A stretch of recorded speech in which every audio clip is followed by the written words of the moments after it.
What's up, everybody? Welcome to episode 157 of Value Town. I'm ChanManV, and joining today is Gaara, of course, my co-host. What's up, Gaara? What's up? Nothing. Yeah. You're laddering. What do you mean when nothing's going on? Nothing. Like... Just climbing 20 hours a day. The usual stuff. Just getting my 2,000 games per month. Oh my god, that's crazy. No, I was like trying to talk to a few players this week, and all of them were like, basically the next 4 or 5 days I'm doing nothing except for laddering. So it's been, I know, crazy and that kind of stressful period again. And it's kind of short this month, right? Because this month was shorter. So it feels like it's only a couple weeks ago you guys were already doing this for January. And, especially this month I went for Legend on all 3 regions. So these 3 less days really hurt.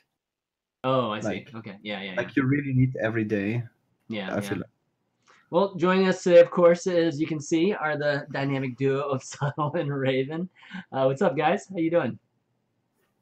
I'm doing good. It's been a quiet couple of days for me, so nothing too special. But yeah, just same old, same old. Got back from Barcelona yesterday. I was there on a bit of a different event. It was actually the Mobile World Congress, and I was there with Amazon and Twitch sort of combined, and that was it was definitely something I've not done before in terms of Hearthstone as a more of an educational event. But it's definitely cool, you know, different experience and a different style. So it was pretty good. It's pretty good. Cool. And Sottle, you're just coming from Sydney, right? Yeah, I just got back from Sydney yesterday morning, 24 hours travel each way, which was kind of a grind. But apart from that, not been doing much. I haven't been grinding 20 hours of ladder a day because I'm a caster. Casters don't have to actually work hard. So that's, I'm kidding. Okay, but casters don't have to work hard. Since when? I don't know. Very cool. Well, it's great to have you on. I mean, there's a lot to talk about today. I wasn't expecting this year of the Raven to be announced, but that was, that came out yesterday. So there's a lot to talk about there. But the name of the announcement, Raven, how much do you pay people at Blizzard to actually get them to name this year's Raven? They actually asked me for permission if they could use it, since it's such a great name, but it would obviously infringe on my own copyright. But you know, I'll let them have it for free, since I like Blizzard. They're all right people. I can spot some caster bias from Blizzard. They just know he's good, right? He's good. I'm just looking at Sottle, just waiting for the response. It just sounded better than the year of the Sottle, you know. Well, the year of the Raven. Is that, like, you know, I'm smug about a lot of my victories, but it kind of comes in like small doses, but very often, because, you know, I win a lot, I do a lot of good things, so you hear about it quite often.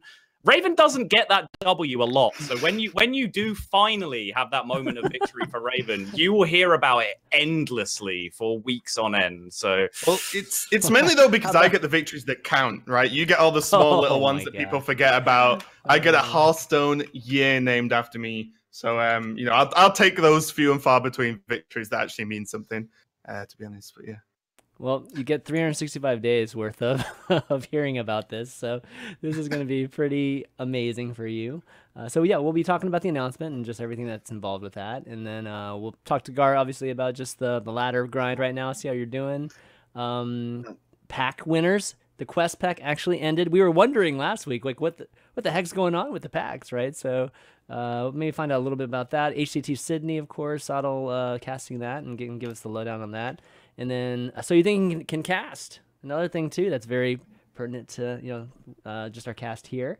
And then we got some Q&A at the end. Plant your guests really well. Yeah, exactly. Sweet. It's like as if there was a reason that these guys are actually on here or something. It's all coincidence, you know. It's all total luck, total RNG. Like this happens. And then Q&A, of course, at the end. So send your questions, valuetown@chanmanv.tv, or maybe we'll take something in chat if it looks interesting to us. But okay, let's start out with our week in Hearthstone. Gaara, yeah, like how's laddering going since the last day of the season? You looking good for what your goals are for the season? I don't know. My brain is kind of like in a mode where I use it as little as possible, and I only focus on my Hearthstone turns. I don't even focus on like what decks to use. Like I had to think about it before the whole grind. I'm like, okay, I'm only gonna use Priest, and now I'm like, okay, Q Priest, do my turns, do it for like 40 hours straight. Yeah, it's super hard actually. There was a shift which is very noticeable, not just Oh, by me. I really? talked to a lot of other players. Mhm. Like Asia used to be like the safest server to finish like high legend, and all the people that are playing there now that switch to Asia, like Muzzy, Tyler does it over and over, and they all agree that Asia is now the hardest server to finish on high legend, and you can't even like camp like you used to. Like before January, you could get top 20 legend on Asia and be safe for even up to 3 days. You would not decay your ranks. But now I've seen actually with Tyler that he was rank 7 legend 1 day before the season reset, and he dropped to 30. And he played even one game and won, and still dropped out of top 25. So Really? Asia is Wow. pretty much now the same region as all the other regions. So my main question with that is Asia harder or harder than it was, and as hard as whatever, it doesn't matter, but harder because everyone moved to Asia that's because what it's I'm easier. thinking. You know what I meta mean? change, Because Yeah. you could say like, oh, Europe's the hardest region. Well, if all the top pros move to a different region, Europe's probably not the hardest anymore, and that other region is, right? So it's like there's just a singular region everyone moves to make it like the hardest, so to speak. That's a very good question, because not everyone is like a top pro. There's like still like the top 200, top 300 legend players, which are like, let's call them randoms, just very good players. And Amateurs, on Asia, and on Asia, they really now play like the top 100, top 200 legend players up to top 300 legend. They only play the very, very best decks. Like you will face very, very few like random, let's call them free wins. For example, on NA, there's way more diverse meta, even on high legend. Like you will face hunters, warlocks, sometimes even a shaman on top 200 legend. On Asia, you will not face them. You will face 50% inner fire priest, 20% cube block, 20% secret mage or whatever. Only like the very best decks, and like every day, it's really hard to get like an edge over them because they play these decks also very well. Like you can't just get like cheesy wins or whatever, or like push a win rate through facing random matchups. So yeah, that's why basically. Like, Also how would you think- describe that? Like this because this year a lot the points mean a lot more. A lot of players are like more motivated to pick up points. I think a lot of players have now picked up Asia as their third server when they were playing Europe and NA. And if you're playing all three, it makes sense that Asia is the most competitive because it's the first one to finish, right? Like you want to get that top 25 locked up on the first reset, and then you just have a day off, right? Essentially, you can just peace out. Or just try and free roll rank 1 or whatever you want to do, like once you've got your 25 locked up. So I think that's probably like a factor on it as well. It makes sense. Yeah, you're not gonna roll into it going, well, whatever on Asia because it's the first one that goes away. You're gonna be like, well, this is the first one, so it's my first like shot at those points. Yeah, I wanna add to that like the other servers are not easy at all. Like every server got harder. of course.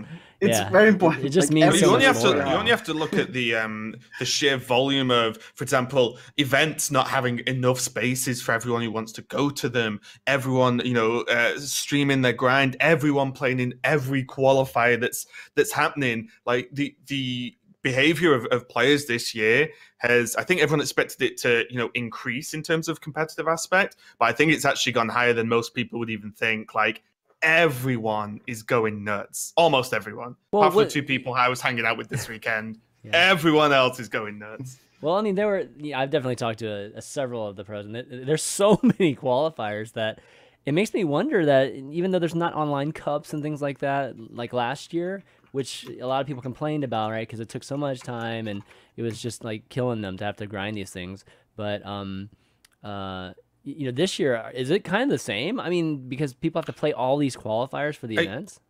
I think it's probably a similar grind, but it's kind of the job of a full-time player to grind the game, because that's kind of what it is. But I think that the payout is better. I'm not talking necessarily just money, but you win online cup every week, you get your points. That's pretty much it. You win these qualifiers, you probably go to a live, major event. It's streamed. You get your face out there. There's a prize pool that's significant. Might not be as high as a lot of players would like, but it's a significant amount of money, to go to this event, and you get the points for playoffs, which then also adds to the Masters ranking, playoffs, etc., etc. So the grind might be the same, but the rewards are just that at least 1 to 2 steps, tier above, I would say. Yeah, yeah. So how's it looking, Gar? Like, you think you're gonna get in top 100 on one of the servers? Because you can only take the highest one anyways, right? Like or whatever your best result is. Yeah, I think I will get there. It's looking. I have like 75% win rate, but it's like it's still a grind. Like I still have to play for. It's actually weird. It works for me really well. I almost always like get at least top 50, but I have to play 40 hours straight. Like you just get a feeling for it. It's hard to describe. You just play, then you know what you have to play. Like you just know the tech cards you have to tag and how the meta is, even when it shifts. You get like a feeling for it. It's like the best way. You're not really looking at it game by game anymore. You're just kind of looking at it from a big picture standpoint, just kind of putting in the hours and things like that. You don't you don't even have the time to analyze stats and stuff like that, because your time is really limited as well. Okay. So yeah. What are you seeing? I mean, what are you seeing this last day? Like, there are a ton of anything specifically, or is it like you were saying with the distribution on like the Asian server? It's very tweet related. If someone finished like tweets, honestly, it really is like that. Someone tweets, "Oh, I got top 5 legend with Inner Fire Priest," and then you see immediately a shift on the ladder. Like it's crazy. It's like stock speculation. I think I even saw that with like Murloc Paladin. Like I saw a couple of tweets of high finishes. Next minute, got top 20 with this thing is Murloc Paladin list. Oh, got top 15 with the thing is Murloc Paladin. I'm like, oh my god! Like I've actually spent way more time this season just watching Hearthstone be played as opposed to playing it myself. Honestly, like I've just been looking at Twitter, what everyone's been tweeting in terms of lists and where they're placing, and just watching a lot of streams, and obviously the few tournaments that have been knocking about. But it's been kind of nuts just to see how quickly the flick between the best deck to play on ladder is. So how long before people actually start tweeting fake decks, in a metagaming legit, Sottle, that's right up your alley, man. How long is it going to take before that happens? You like short a deck, right? To follow the stock market analogy. That's exactly what you do.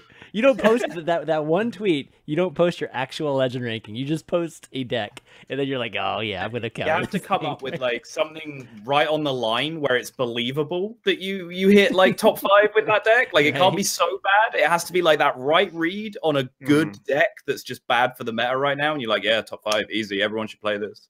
And watch the ranks roll in. Yeah, 3 points. Even evil genius. Once we get to that point. But Gaara, you're gonna say something right before this.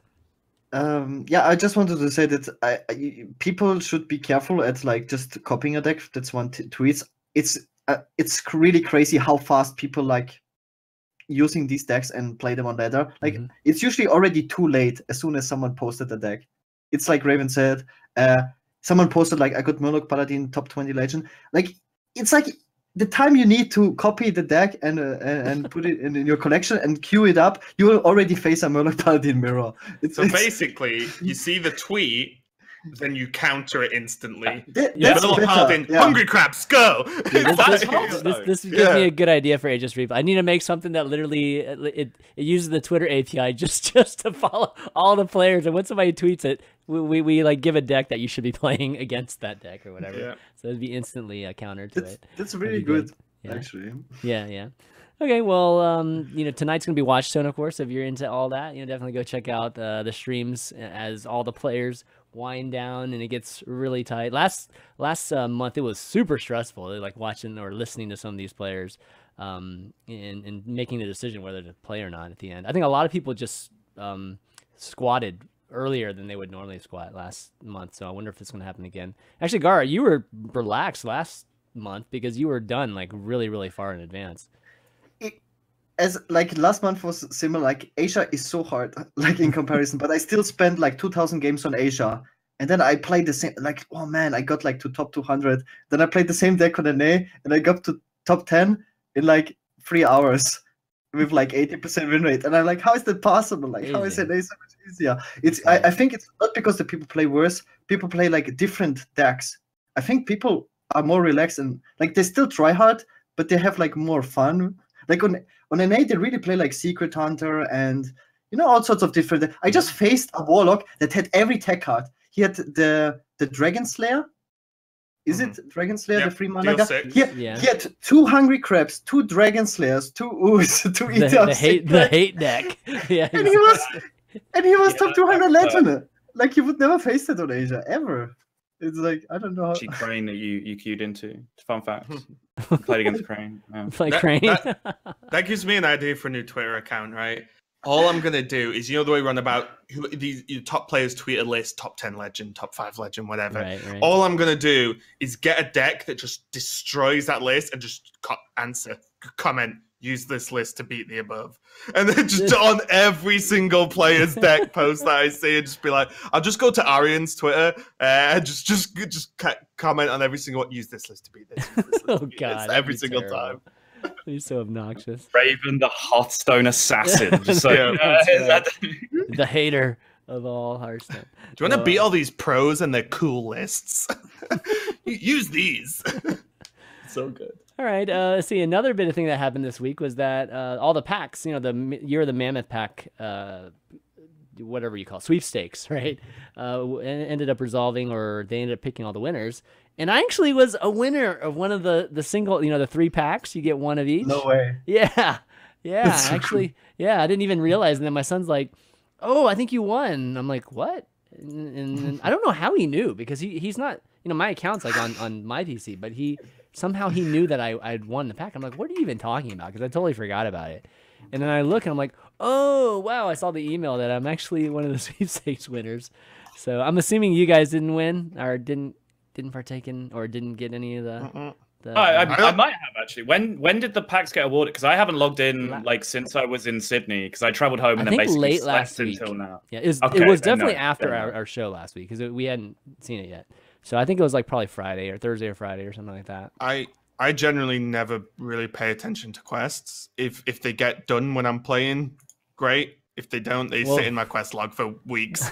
So I probably did like 4 entries over the month or however long it was. So yeah, I don't think I won. I think I probably got like 10 or 11. I don't think I did it every single day, like during the 14 days, but pretty cool. It actually is real, guys. I can at least confirm the one where you get 3 packs is real.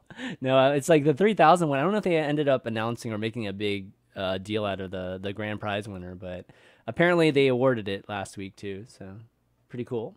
Wild Arena, you guys played any of it lately? I was talking to Crip a little bit about it the other day, but you guys get a chance to try out the old school arena, basically, with all the wild cards back in it?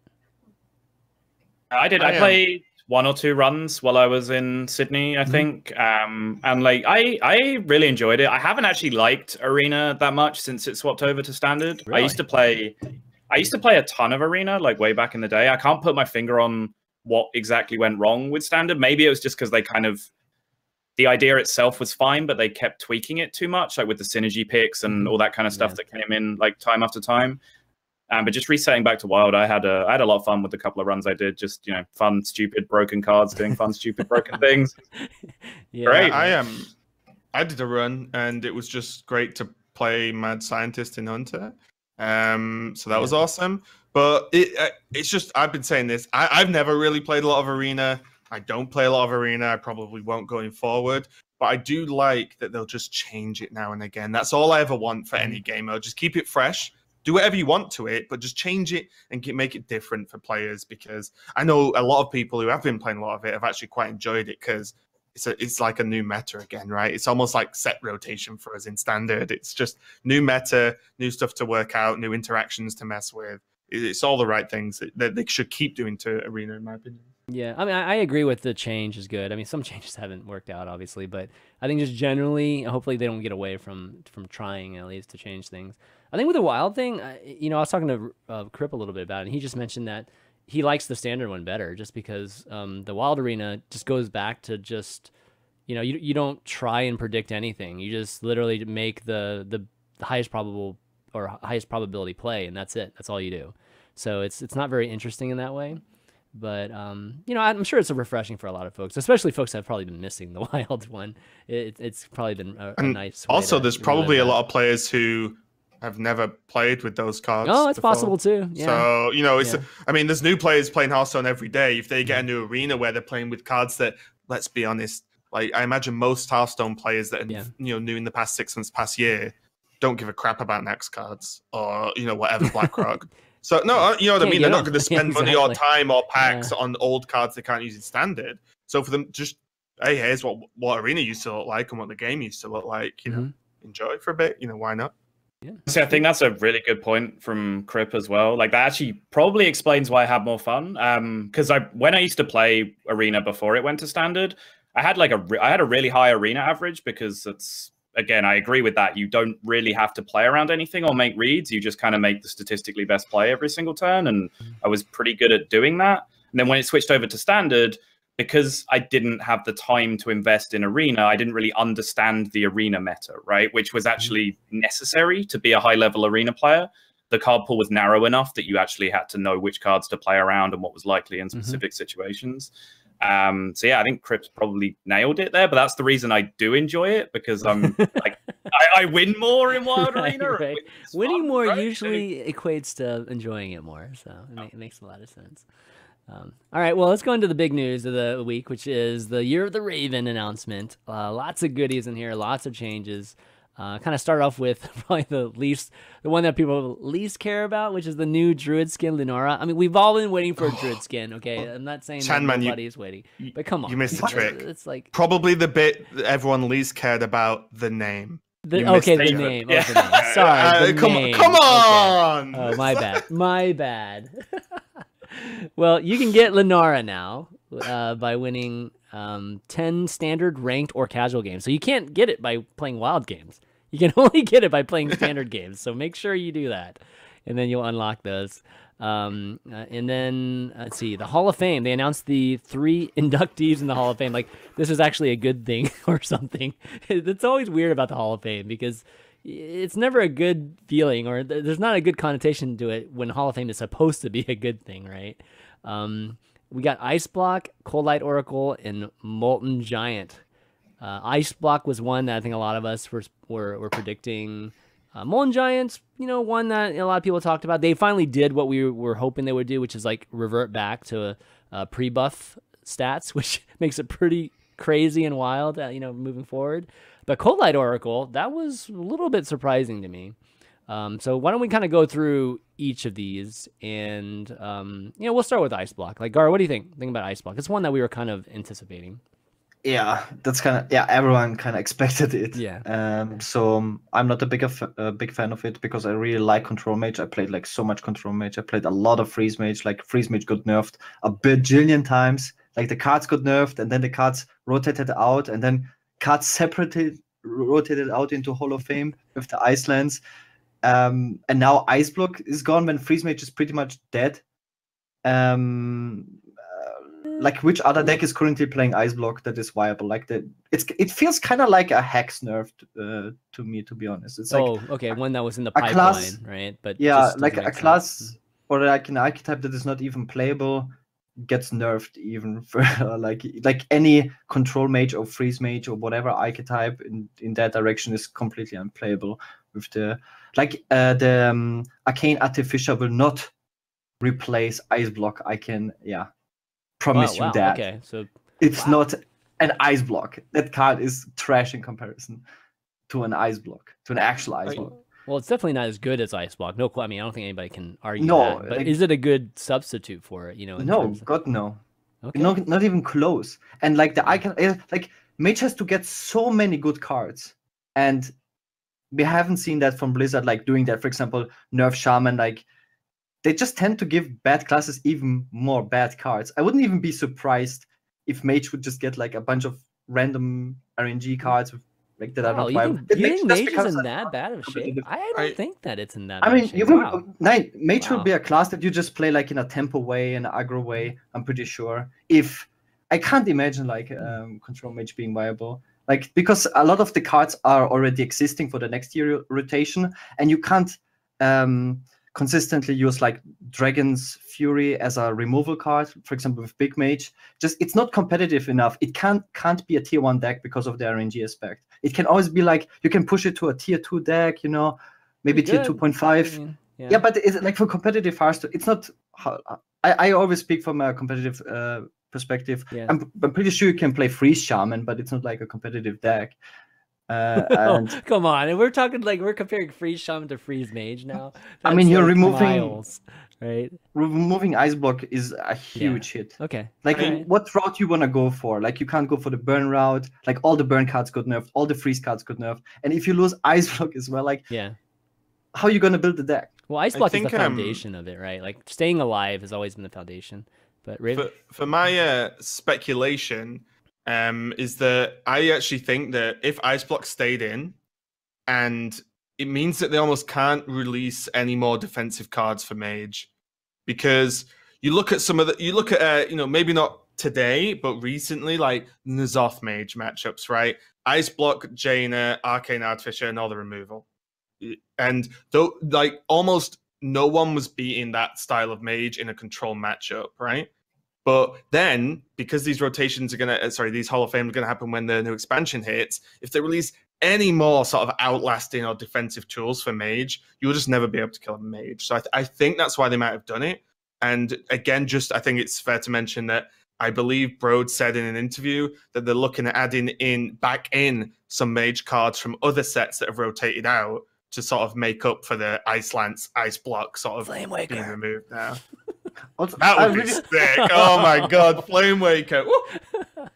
I want to add, like, I don't want to be completely wrong. It could be that they push Big Spell Mage because it is like sort of playable, and you could Okay. play the deck right now without Ice Block. That they give it like 1 or 2 really good cards for the archetype. Then I can see that. And that's what I mean. Like, if they gave him those cards and left Ice Block in, it's like, nothing ever beats that deck. No. Surprise, surprise. Sottle disagrees with Raven and agrees with Gaara. I agree with everything Gaara said about if you take Ice Block out of the game, like whatever defensive tools you print aren't viable replacements, because it changes the philosophy of a deck to just replace Ice Block with healing or taunt or whatever else, because Ice Block is actually a card that lets you say I'm okay with dying, right? And then those other defensive cards are actually necessary partners for that, right? Either you're on the burn plan, like the Freeze Mage plan or the Tempo Mage plan, where it's Ice Block, guaranteed turn, then I Pyroblast you or whatever else, right? Or if you're playing fully defensive, like a N'Zoth Mage or a Big Spell Mage, you're okay with dying and you're using that turn to die to gain control of the board, right? Clear your opponent's board, exhaust them of resources. Then when they're out of resources, defensive tools, your Artificer, your big taunt minions, your Alexstrasza self, that kind of stuff, that's when that comes into play and you restabilize. So it's not enough to say that like you can replace one with the other. Defensive Mage is generally so bad that you've needed both of those options to make it stable. And with just one or the other, it's not going to be good enough going forward. So I actually agree with Gaara that if we see Mage in the future, we're going to be seeing Mana Worm Mage, which I would much rather personally play a game without Mana Worm than without Ice Block. Maybe everyone disagrees. I think they can make a variation of Ice Block, like in the upcoming expansion. I don't think it's impossible to do so. So it really just depends on what the new cards look like in this new expansion. I will say I would have been happy if Ice Block just became Evasion. Like, okay. I think that would have been fine. You can take a hit and then you become immune. You just have to time because it then better. it's not as like derpy as he's got 2 Ice Blocks. It's just guaranteed 2 more turns. Then I lose. That kind of feeling as a player. Whereas Evasion, there's something a bit more to consider. And it's not quite as powerful. But I think something did need to be done about Ice Block, because stuff like Quest Mage and decks like that are just... Yeah, Quest Mage is the biggest culprit, I think, of unfun, or at least what they classify as not interactive decks, and Ice Block being a major proponent in that, just like it has been with Freeze Mage in the past. All right, let's move on to the next one. Oh, go ahead, Gaara, you have it last thing? Also, I'm a bit sad. I wish they would focus more on class identity. Like, go back to that. Oh, yeah, like, yeah. In the beginning, you could really tell, okay, I'm playing a hunter class. It's so much different than all the other classes. For example, like, Warrior used to be the armor and weapon class. Now Warrior has the weakest weapons in the game, and Druid has, like, 20 times more armor than Warrior. And like, when Mage loses Ice Block, then it kind of becomes, like, a very similar deck, I feel like. Every class is getting secrets now and whatnot. I was always hoping that at some point we would, I don't know, have a Hearthstone where, like a Mage, for instance, like you could actually build a Freeze Mage, where you could build a fire mage or an arcane mage and not just have just a bunch of these spells just jumbled together, you know, and coming across like that. Maybe have some synergies even within that. I guess maybe kind of like we have with the tribe system, but you know, like another subclass almost to these classes. But so hang on. Can we just clarify for the non-role player here? Like certain spells that are cards in Hearthstone wouldn't be available unless you were a certain spec? Oh, yeah. WoW? So basically, in WoW, every class has 3 specs. Yeah. You will have certain spells based on those specs. Fire, not so much Fireball, but like Pyroblast is a Fire Mage spell. Yeah, or I think even the power, like even upgrading some of them too, right? So it's availability and I think even power of some of them. But so I don't know how we would accomplish that in Hearthstone, but at least maybe synergies or something like that. But it would have been cool. Like it's there, you know, like it's already been established. I have a cool idea. Yeah. If you go like a spec, for example, you can still use all cards, but they're less effective. Let's say you're a fire mage and you use fireball, it does 7 damage, but if you're an arcane mage, it deals 6 damage. I should design Hearthstone card. Because that would be like a quest card, right? You play on like turn 1 for 1 mana, and then that's like your spec for the rest of the game. Yeah, it could. Oh, that's a model, obviously, that's in place right now. Maybe you could do something like that. All right, well, let's move on to the next card. Let's go to Molten Giant. Just given that we'll save Cold Light Oracle for the end. So Molten Giant, I don't think anybody's been playing it anyways. Like, is this that big a deal? Like that we're getting rid of this card? Yes, it's a huge deal. In a different Is it? way. It's an astronomical deal because it's right. I think you're cutting out a little bit. So turn your sensitivity up. Yeah, turn your sensitivity like all the way down on your input sensitivity thing. The most important part you said cut out. I know. You're like making a huge statement. It's like, oh, he's lip syncing. I should have voiced it. Okay, I've turned it down. Should be better now. Okay. So what was your point there? Big deal because it sets a precedent for the future, right? Where now a lot of the cards that people have identified with and had fun with that have been torn away from them because they've got nerfed, rightly or wrongly, now that can actually potentially go back into Wild in their original form, which is super nice, right? Mm-hmm. Personally, from my hugely biased perspective, this is going to mean a year-long campaign to get Warsong Commander unnerfed and put into Wild so that I can play Patron Warrior again, which is the greatest deck in Hearthstone history, cruelly taken away from us far too young by our evil overlord Ben Brode. That is why it's a big deal. Oh my god! I mean, Patron Warrior. I mean, there was even a combo warrior before that you could do with Warsong and Molten Giant. So there's all kinds of abusive things you can do with the original Molten Giant. I do think that like, oh sorry, go on. As a more serious point, which might like annoy players who take Wild very seriously, like competitive players in Wild. For me, I would love to see Wild just be like the degenerate format, right? With the clues in the name, where just all the nonsense happens. Every single deck is broken, and you're just seeing like Titans go up against each other and like what absolute chaos you can create. So but that only lasts for like a week. I mean, with net decking and everything, it ends up just being one deck that oppresses the entire thing, right? When thousands of cards are in the format with the all interact with each other in weird way, you don't think like new broken stuff can get discovered like on an evolving basis? I think it doesn't because of the power creeping, right? In standard as well.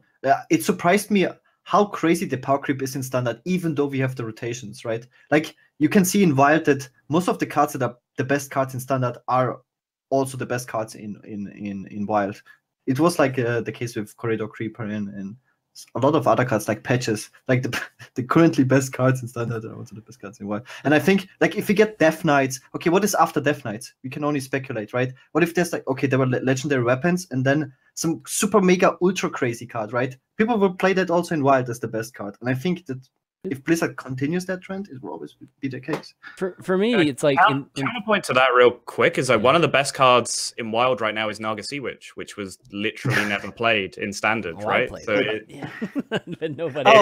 It does go to show that it's possible, right? For like Wild to just find like new cool broken things. Also, as well, is anything is anything realistically going to replace like Emperor Thorson soon, or Lotheb very soon? Because those powers are insane, and if they print anything like that going forward, well, great in my opinion. But in general, there's probably not going to be another Lotheb or another Emperor in terms of power level.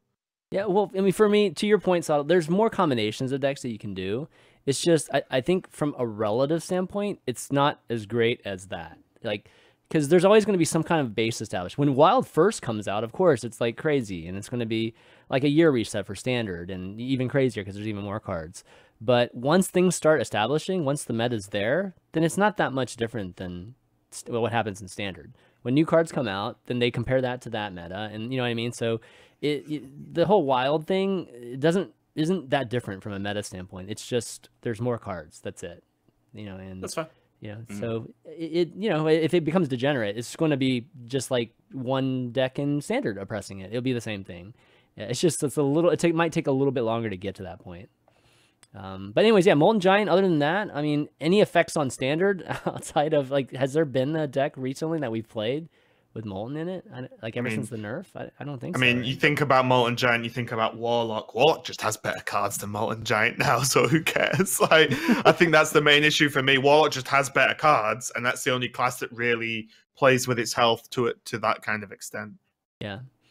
Actually makes a Naga Sea Witch was changed when it was put into Wild, so that's why it gets played now, right? The Giants interaction is now completely different than it used to be. So Dude, yeah, when you can play all the Giants on the board, like we had a we had a what was it called, host challenge one time, where it's like you had to get all like 7 Giants on the board and take a screenshot of it. That was actually pretty difficult, but very doable though if you guys ever want to try it. All right, Cold Light Oracle. So this one was, I think, a little bit more of a surprise, or at least people weren't expecting. I think people were talking about Wild Growth and some of the other cards, but it ends up being Cold Light Oracle. So for all the mill fans out there, you know, we're gonna have to figure out a different way to figure out how to mill our opponents to death. Thoughts on Cold Light Oracle? Sottle, let's start with you. I'm unsure. From the perspective that, you know, the designers have always kind of had this mantra of, you know, interfering with what your opponent wants to do is a bad feeling for them, right? And Cold Light Oracle, you know, its primary usage now is milling cards from the opponent. It's obviously a card that's designed to have a downside, which is, yes, it's insane card draw for you, but it's also card draw for your opponent. But it's being used in a way where that downside is treated as an upside for the person using it.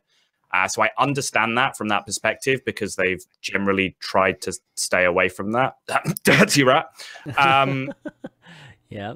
But aside from that, I don't see it as like enough of a problem where it would need to be rotated. Like someone made a comment to me that it feels like to have a significant number of cards going into the Hall of Fame, and they kind of just filled it up. Like they knew they were doing Ice Block. Ice Block was the guaranteed candidate. Then they're like, oh, we can't just release like a blog post saying Ice Block is going to the Hall of Fame. Like we need to do more than that, right? And it feels like the other two were so underwhelming just because they were filling spots, like change for the sake of change kind of thing, you know? So obviously I have no idea whether that's true or not, and I can't speak for their motivations, but it really does feel that way a little bit to me. Okay. I've got a different theory. And I may as well repeat almost what I said about Azure Drake in last Hall of Fame. I think they're genuinely worried about, in a game that only has a 30-card deck, of if Cold Light is in now and doesn't go, it's in for another few years, right? Or you know, another year, whatever, at least. And I think they're generally worried about decks that just cycle through the deck in like 6, 7, 8, 9 turns. You know, similar to previous Raza Priest, when the deck evolved to just every single draw card you can play, plus these 2-3 cards that kill them. You know, and I think they did the same with Azure Drake, plus Azure Drake was just a solid card anyway. But these are neutral card draw effects that are quite powerful. They've done twice now. And I think it's like, well, look at another year of card draw, right? You know, another year, 3 more expansions with cards that draw cards for your classes, or neutral. And it's like, if you continue to stack and stack and stack, we will probably see more decks like Raza Priest, where you just say every single card will cycle. Maybe not to that power level, but every single card will cycle to get to like these 3 cards. And I generally think Blizzard don't want that, because it's 2 times in a row now that they've like removed a neutral draw card from the game. I mean, Cold Light wasn't used in a lot of those decks that you're, you know, like Highlander Priest. Like, we didn't use Cold Light in that, you know. So no, but yes, we did. But Okay. Some players Okay, play some this. listed? Players- Okay. Some listed, yeah. Yeah. But Okay. but it's mainly it's an option, right? If they release more cards this year, that card draw, and then there's still Cold Light to draw 2 more, on top of that as an Yeah. option. I think like that's generally something they worry about is just a 25 card draw deck or something. So they want to make I- another Luneth, basically. Is what you're saying. It's seriously, like, don't see that as a problem. That's not how you build a Hearthstone deck, though, Yeah. right? You can't just have 20 cards in your deck that draw cards, because your opponent will just play a minion on 1, a minion on 2, and a minion on 3, and then you're dead because you've got no cards in your deck that stop you from dying. Tempo Stone. I mean, that's just You've only got like 8 slots in your deck that can go to card draw cards anyway. If you look at like Raza Priest, that's pretty much what they played, and the rest was removal. You can't just fill your deck with card draw. It doesn't work. Yeah, It's not how you All right, play Hearthstone. Gar looks like he's dying to say something here about it. So I can do like an in-depth analysis about the Collide Oracle, but then I always go back to thinking like Blizzard's reasoning behind nerfing Warx. It's too confusing for players. Then I'm like, Jesus Christ. it's like, is Blizzard really thinking that complex? I think it's first of all, there's like multiple reasons. I think it's extremely frustrating to play against Collide Oracle with any control deck. It's like when you are in an actual game, it's extremely hard to play against it. Against the decks that play Collide Oracle, like Freeze Mage or Quest Mage mainly, that just freezes your board and plays Collide Oracle, what you're gonna do about it as a control deck, or against like Mirror Rock or whatever. And I think they have problems with pushing new archetypes. I think especially Rogue. I think they're really trying to push Rogue in a new direction with like the Kingsbane Rogue, and they hate to see that people always come back to using Collide Oracle, especially in Rogue. Like it's hard to print different cards that are better, like especially when they wanna like give Miracle or Kingsbane Rogue new cards, right? It will be too broken probably, especially with Collide Oracle. Like, how do you make a better card than Collide Oracle, which you can just Shadow Step always, like prep Vanish? It's like it's definitely a problem, I think, going forward. It's like even Kingsbane now, I'm not saying it's insanely strong, but it's extremely infuriating to play against, like you mentioned, that you almost feel like, with Saps Vanishes and the insane card draw, I may as well sit here and just press end turn every time. And that's like, the unfun thing, right? That Blizzard talk about quite a lot as an unfun thing to play. But yeah, I agree. Like, three mana, draw 2 cards and fuck your opponent over. Yeah, but that particular case, that's a really excellent point, Gaara. But the main issue with that is just it's a battle cry. If they would have changed the draw to be something different, then that's the problem. Yeah, as well. I mean, it could have just been changed like that. Draw but then 2, it would have been a totally death rattle, draw 2 for yourself. Yeah. Oh God. You can't print any card for Kingsbane Rogue right now. I'm pretty sure. Else, I think it will be completely broken. It's super close right now. Yeah. Super close to the line at the moment. Yeah, that is a frustrating deck to play against for sure. All right, well, we'll have to see what comes out this expansion, to see what helps. Gadget Sand's still there. We're talking about card drawing cards, right? Like Gadget Sand. Can we talk about something important? I think 90% of the people that I talked to and like following Reddit and stuff, almost everyone expected a Doomguard Hall of Fame rotation. Yeah, there's more. Or any card from Warlock. I as soon as the nerfs were announced, I said straight away the only explanation can be a Doomguard Hall of Fame. That's the only thing that made sense to me with how powerful Warlock looked and how powerful Warlock is. Nothing. I'm actually surprised it was only 3 too. Like I felt like I was expecting 4 cards to be sent to Hall of Fame here. So I don't know. Your theory about just maybe throwing in 2 cards might actually be right. Those were just like cards in the pipeline that just weren't.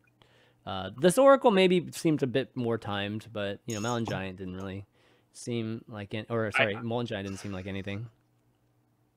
I personally would have been okay if they'd have just come out and say, "Hey, we think the standard set, the basic set is a classic set, third time lucky, is pretty good place as it is.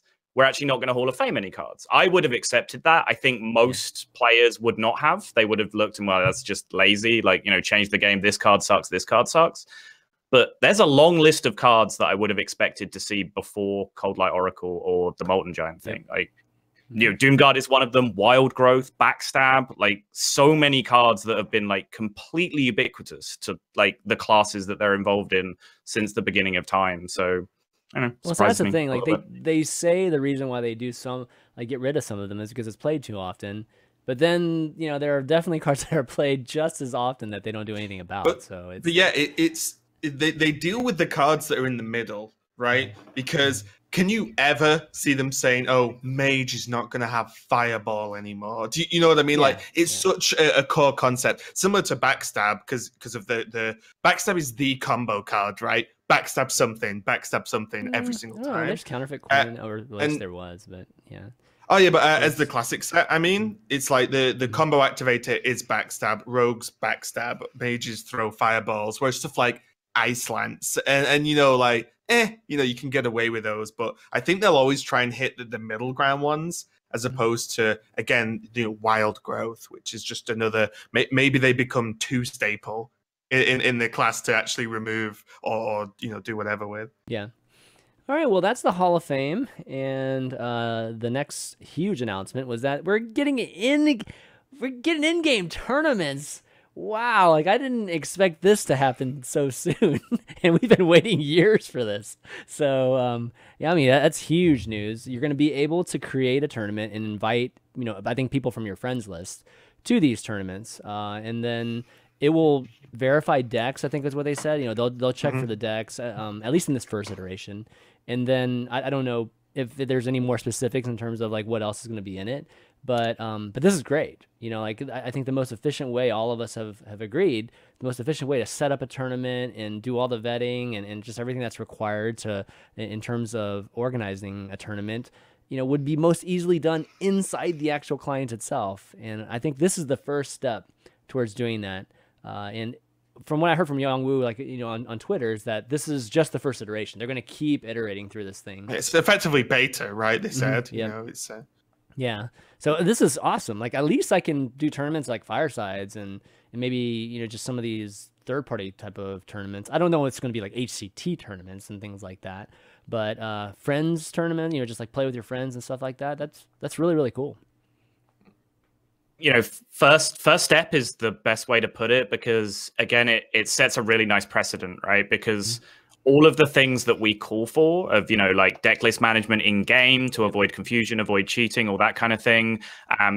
Different reconnect features so that, a complete and utter LAN failure at a tournament doesn't cost anyone a game. There's no kicking the Ethernet cable out of your PC shenanigans going on anymore. Like any of those like tournament integrity, tournament quality of life improvements that we ask for. One of the very valid pushbacks that we've always got from the development team is, well, for the larger player base as a whole, those changes are unnecessary, or they're confusing, or they're actively detrimental if we just, make the game work like that. Well, now we have like a separate ecosystem, right? We have a tournament mode in the game that they can just make the changes step by step to that mode and, improve that as a quality of life thing going on for competitive players. So it's a fantastic starting point. It's the most exciting thing for me about the whole announcement by far. And I can't wait for it to just get better and better as the year goes on.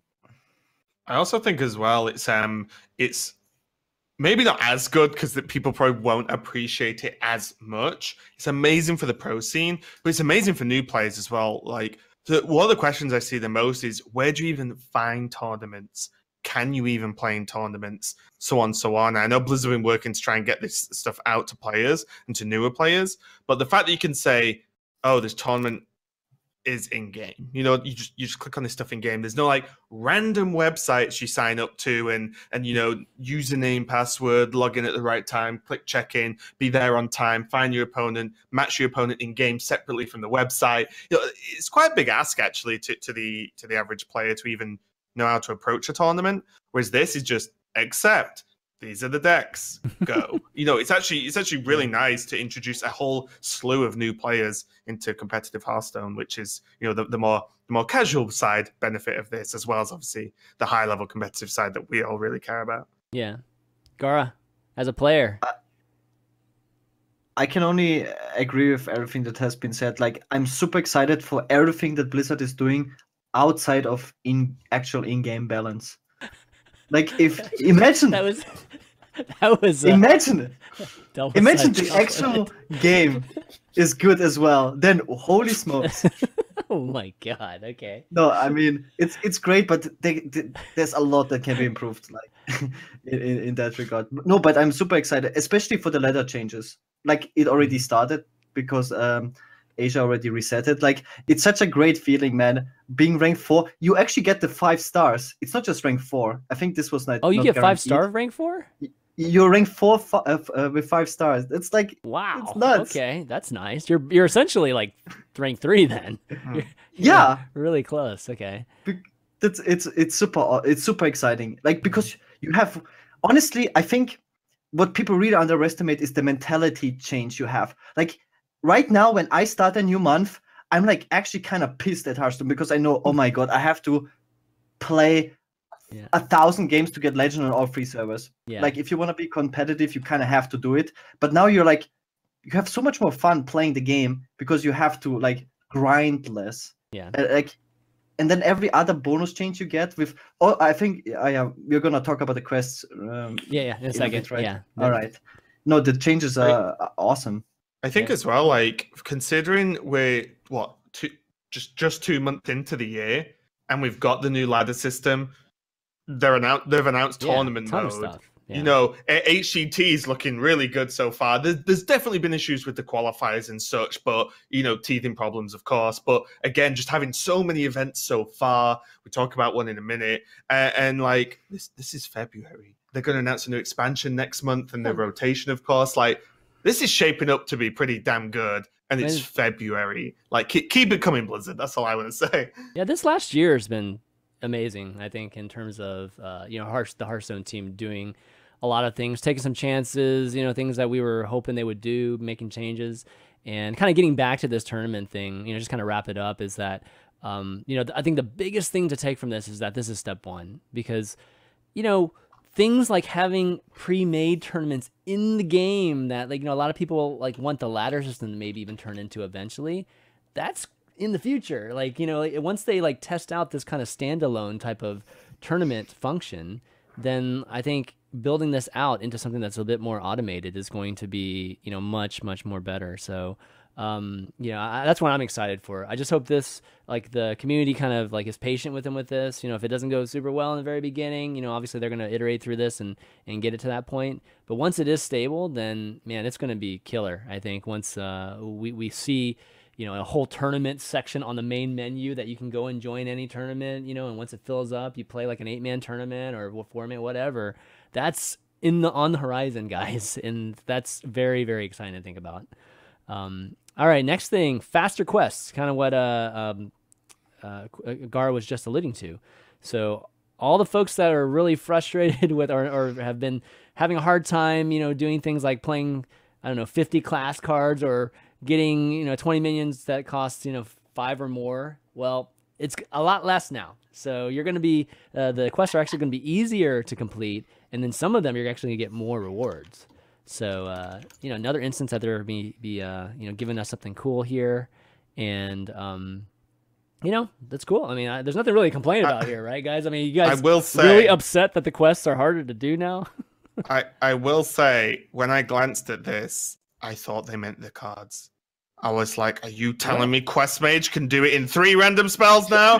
I was like, and then I read it, I was like, oh God, thank God. I'm okay again. For a second there, I was like, not like this, Blizzard. Not after so much good news. No way. No way. It was just because I just glanced at quicker quests, and I was like, well, no one's playing quests at the moment. Maybe they're buffing them. I was like, no. The Druid quest. Statements like no one's playing quests. Wait till we get to HCT Sydney. Yeah, exactly. They're very quick. Yeah. But yeah, I just want to say about it. Like, there will be complaints. There will be complaints that this is not enough because, you know, essentially what this is, you know, Blizzard giving a nod to like, hey, here's some more free stuff to help you play this game for free. Mm-hmm. There's a ton of complaints right now about, you know, the financial barrier to entry to play Hearthstone at a significant level.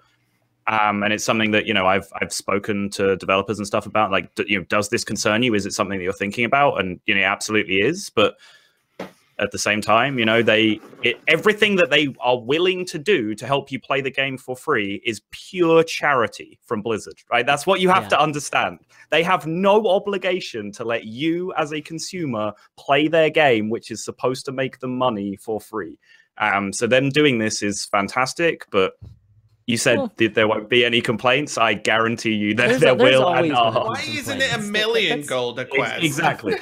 I mean, that's like, you know, that's just a constant. There's always going to be complaints. I guess the real question is, you know, are they doing this, you know, because of maybe something they see in numbers, or are they doing this purely because of, you know, just our reactions? Probably. Yeah, I mean, there comes a point where it's you know, it's a balancing scales kind of thing, right? Where obviously, like, I'm going to be talking purely cynically, and I will clarify this from the start that this is clearly my understanding of how business works, and is in no way reflected in the opinions of Blizzard Activision Entertainment.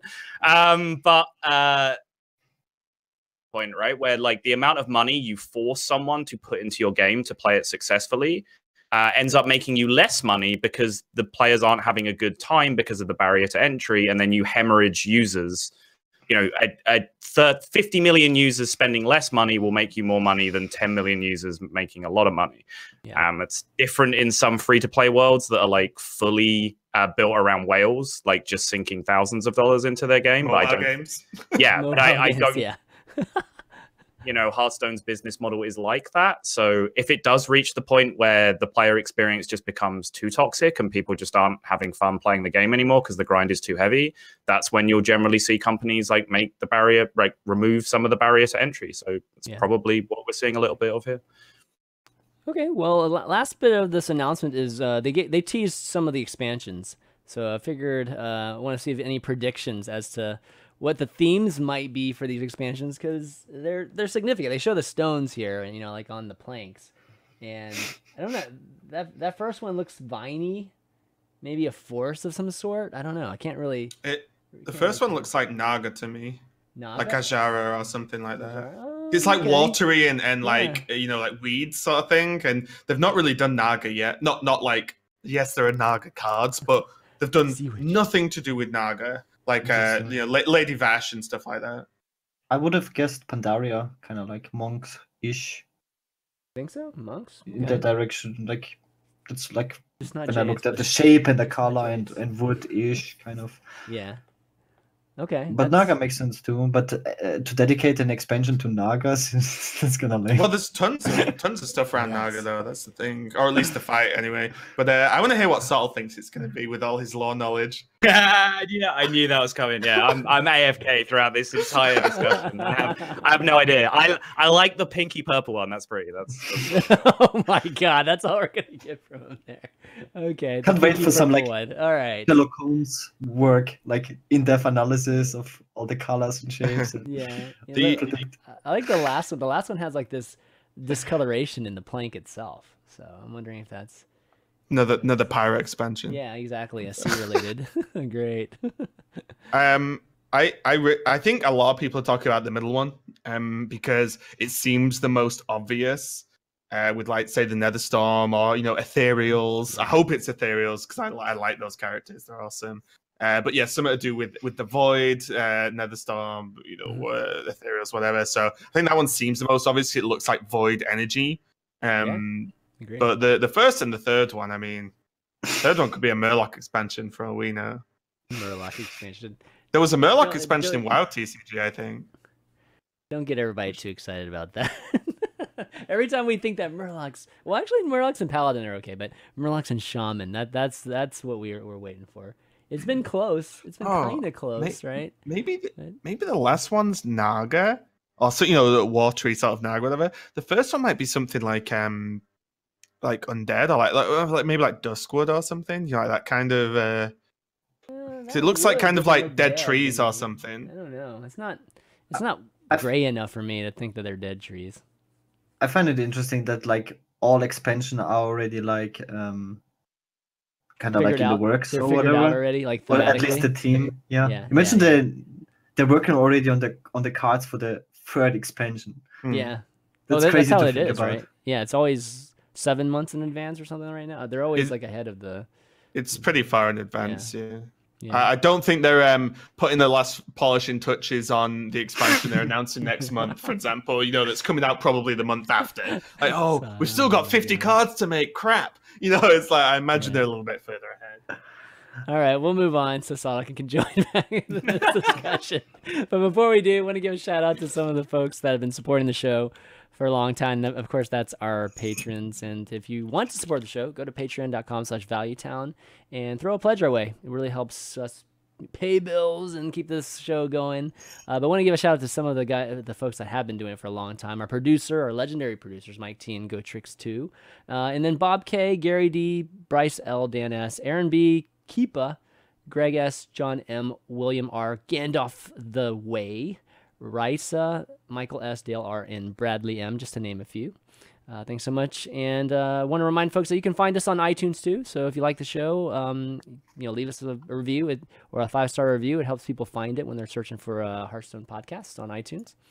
Let's talk about HCT Sydney, since Sottle is fresh off that trip over there and was trying to catch as much as I could, but then I just kind of gave up trying to catch it live, so I just watched the VODs in the end. But man, what a wild tournament. I mean, I had this suspicion that we'd see some different decks, but I think the volume of how different, like just how the distribution was across the board was crazy.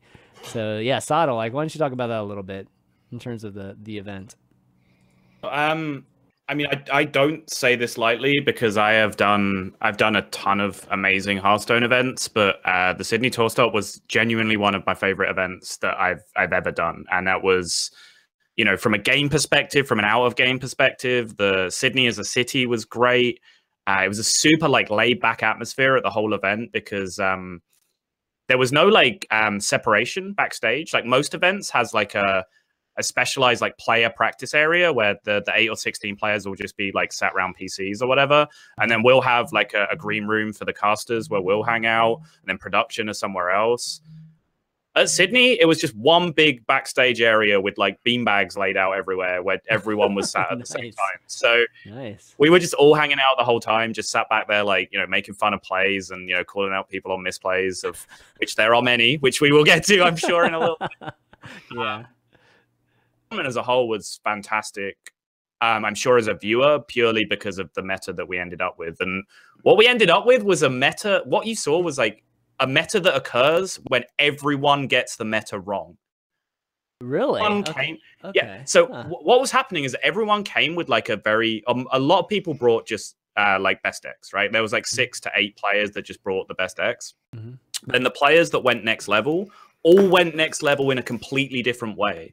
Some people were predicting a bunch of aggro, so they had a bunch of anti-aggro stuff. Some people had a bunch of tech cards for decks that didn't appear. Some people were predicting that it was going to follow the copper trend of being really heavy control. And that's why you saw all the control buster decks of the quest decks and the OTK decks and all that kind of madness come into play. But actually, in reality, none of those things happened because it was just a big mishmash of everything. So you saw just weird decks going up against each other where their game plans weren't really built to beat each other. So everyone's having to invent stuff on the fly of how they win this matchup that they hadn't planned for. It was so much fun to cast more than anything because it was a challenge to me, right? To actually try and be insightful on these matchups that I've never seen before, on the fly. Yeah. It was so much fun. It reminded me of Seat Story or one of those tournaments that happen literally right after an expansion comes out, and you see all these different decks playing against each other for the first time and no idea how they're going to turn out. So yeah, that was exciting given that it's so far into this expansion and that this can still happen. And this is an HCT event, guys. I mean, this is, people who have been studying the meta and are obviously one of the top players. So it's pretty crazy. I'm kind of showing the breakdown of the archetypes that we saw during the tournament. Q Block most popular. I guess that's not very surprising. Secret Mage and Murloc doing pretty well. Tons of Priest. Priest obviously is pretty good, but look at the Paladin distribution. There's 5 Paladins at the tournament. That's just, that's insane. And the Zoth Paladin was there with the just the combo and stuff too. So it was pretty wild. I need to ask a question to solve that. I've not actually asked yet, and I meant to the other day. So I actually quite like the OTK Paladin. The sort of combo, whatever. There was one running Togwaggle, if I'm correct. Really? I didn't see that one. Like, what was the purpose? No, okay, so his deck. I don't get it. All right. Wait, who was it? Let me see this deck. It was Ghost Asser.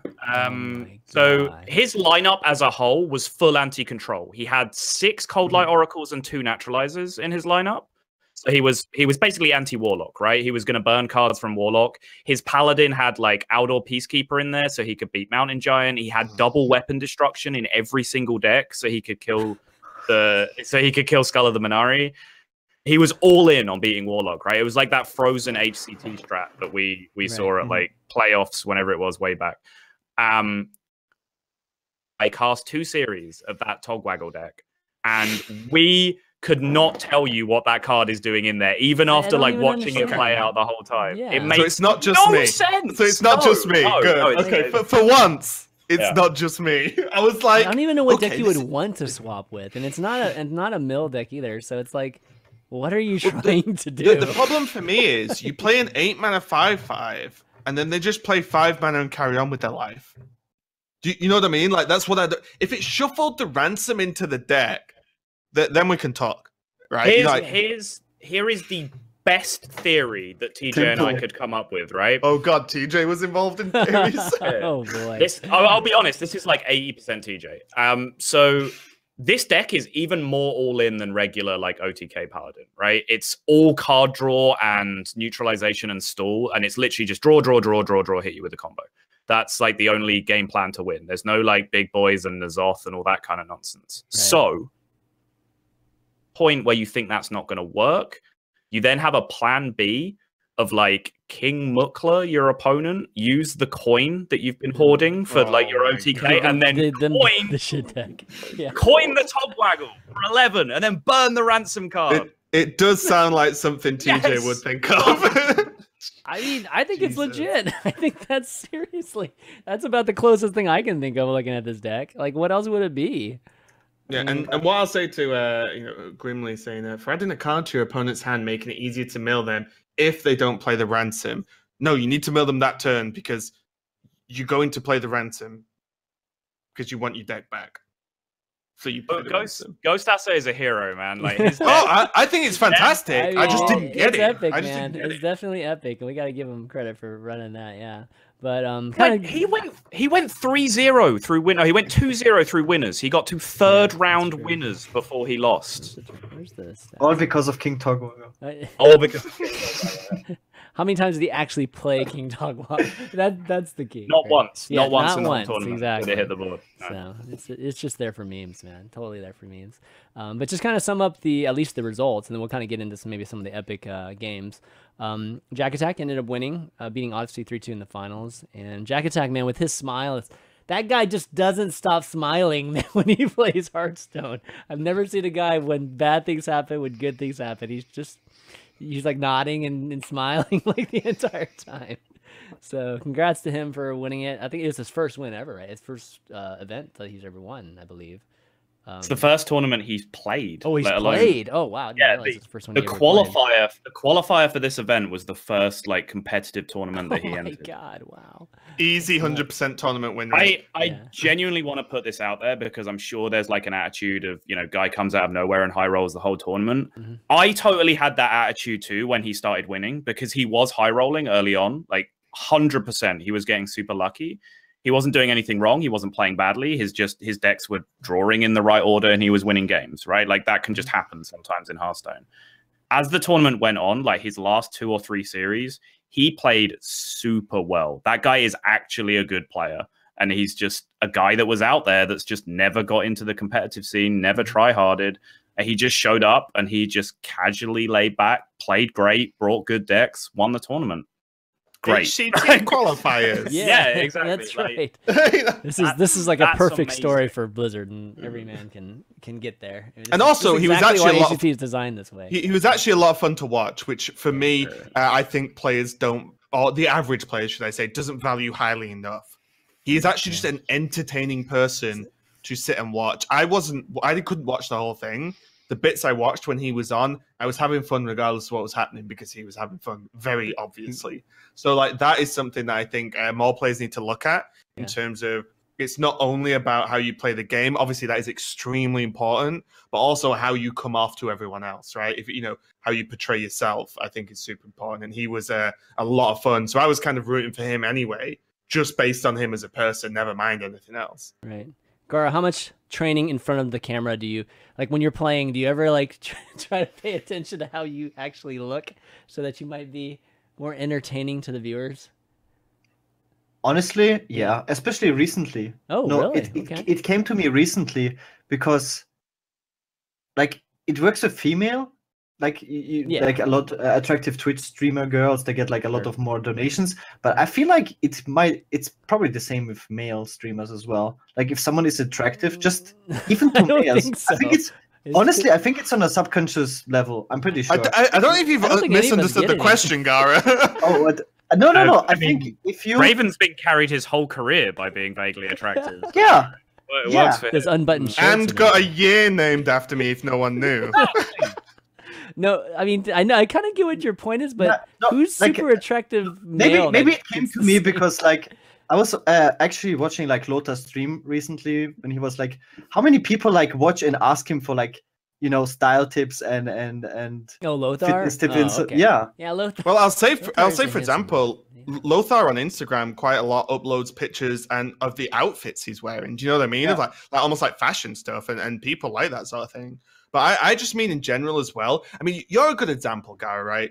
Whenever I've interviewed you, or whenever, you know, a bit seat story or whatever, whenever you get interviewed, you give quite an entertaining interview no matter what. Do you know what I mean? And that's valuable, though. People enjoy it, whether it's entertaining one way or the other, because I'm sure people enjoy, say, Sottle style of interview where he just talks to like you're a bloody idiot, basically, and people like that, right? But and some people, yeah, exactly, and then people enjoy your style where you get very, you know, sort of invested in it and get very what's sort of looking for. I'll say emotional, but I don't mean that in a bad way. Do you know what I mean? Like when we talk about the nerfs and the cards before, right?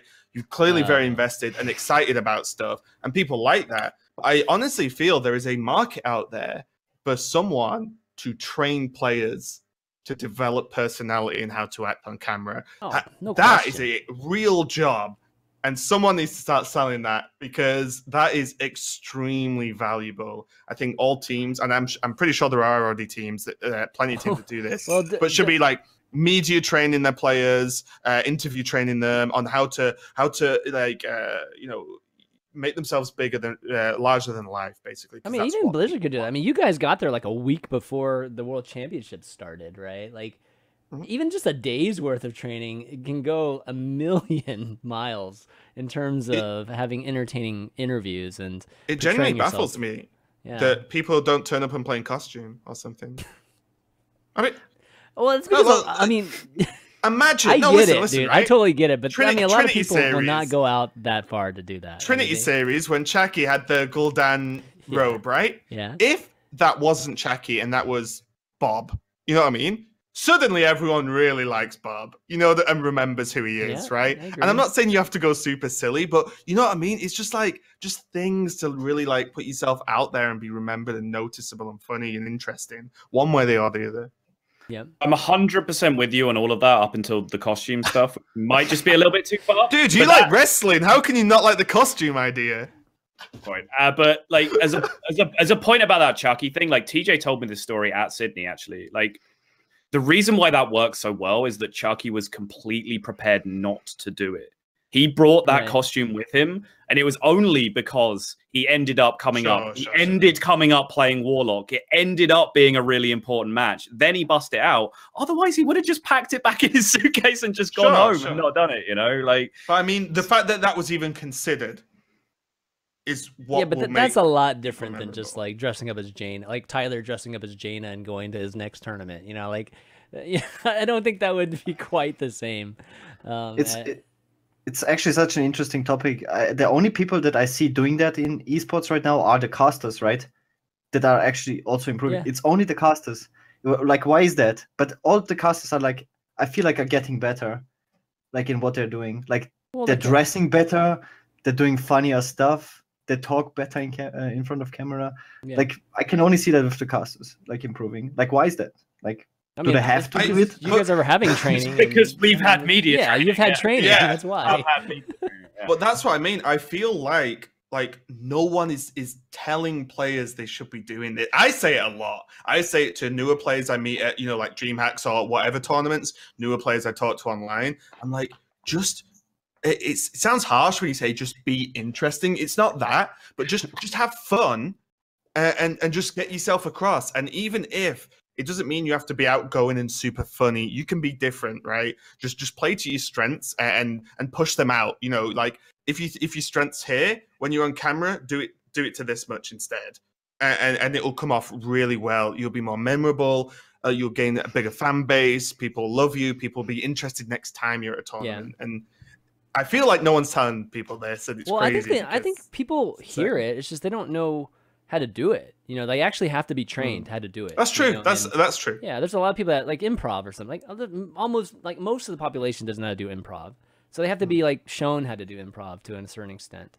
And even on like the other side of it, it's not even like Raven was like touching on it there. You don't have to be like a big, super happy, entertaining personality, right? Like if you're, if who you are is like a real miserable fuck, like whoever, I'm not going to give an example. Sintolo, I am going to give an example. Well, then go like awesome. go full Sinto, like actually like play out, like to go back to the wrestling point, like be the heel, play the heel. Like I do this a ton on.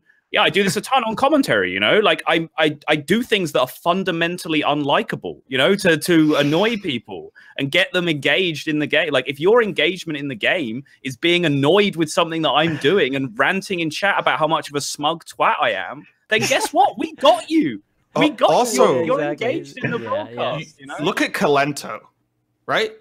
Like, look at Kalento. Smug. Yeah, he's smug. And to be honest, if you were just a randomer watching an interview, you'd be like, what an asshole. But everyone loves him because he is very good at the game. He acts like he is, and he acts like he knows he is. And his interviews aren't exactly chatty and fun and glowing with rainbow colors. Do you know what I mean? It's all like, oh, how are you feeling about that, Kalento?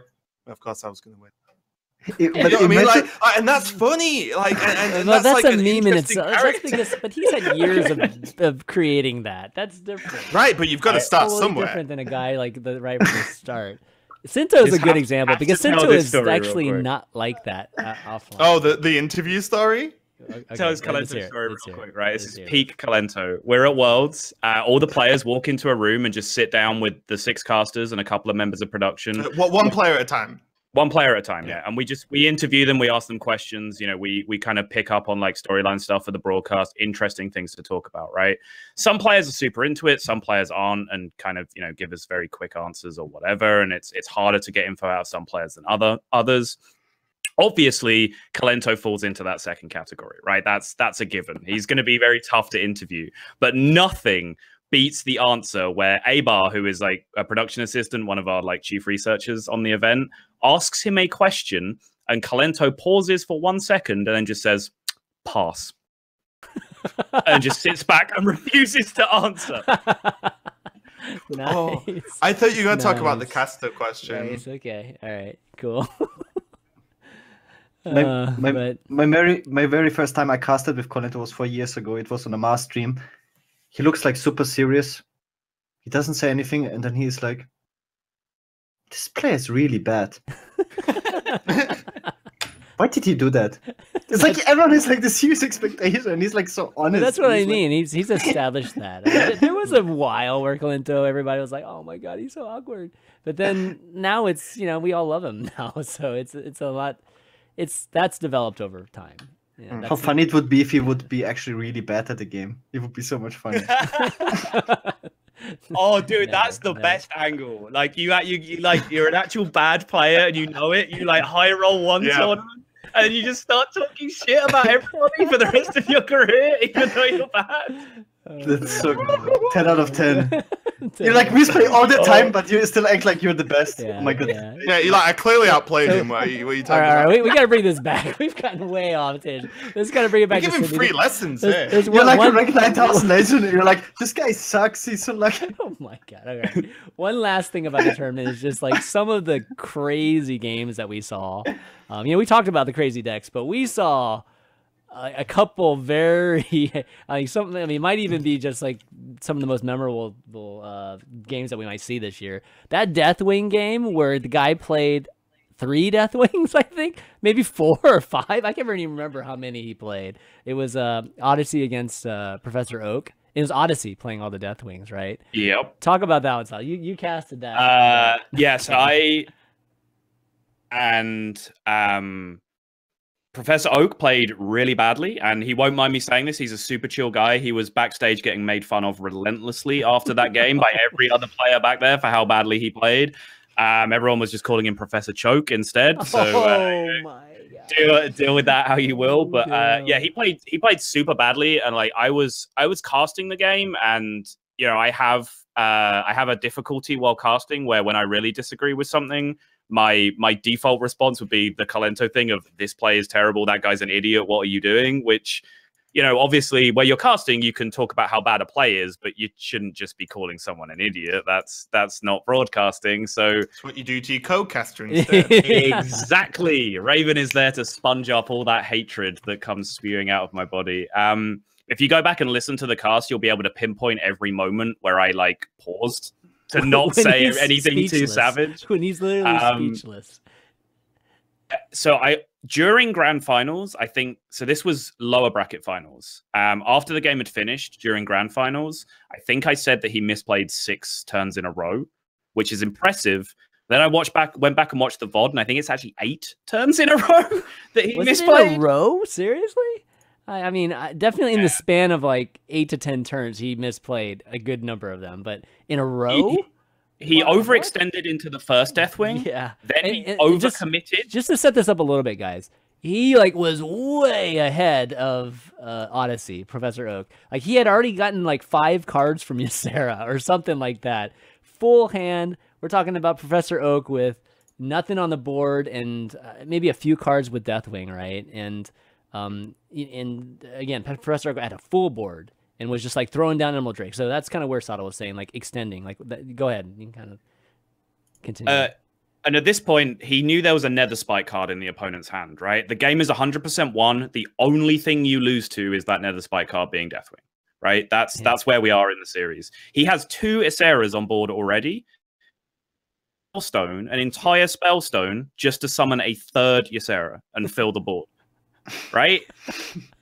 And then he gets Deathwinged and loses all of his resources. So he has very little res left in his Big Priest at this point because he just used an entire Spellstone.